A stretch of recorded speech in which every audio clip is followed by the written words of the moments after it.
শিববাড়ি থেকে আজ ৩৮তম সোমবারে খিচুড়ি ভোগ করা হয়েছে।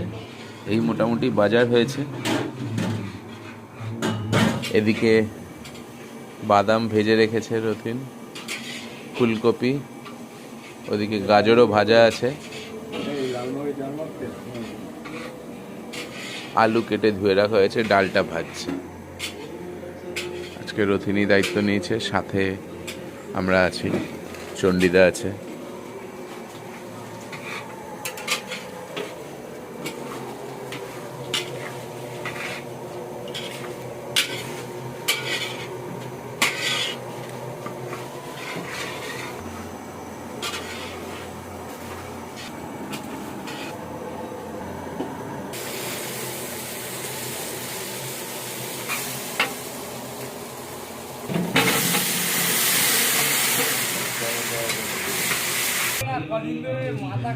আমাকে আশ্রয় করে থাকবে, আকাশের থেকে স্বতন্ত্র ভালো ধারায় দেখবার চেষ্টা বা জড়কে বন্ধনে জড়াতে পারে না।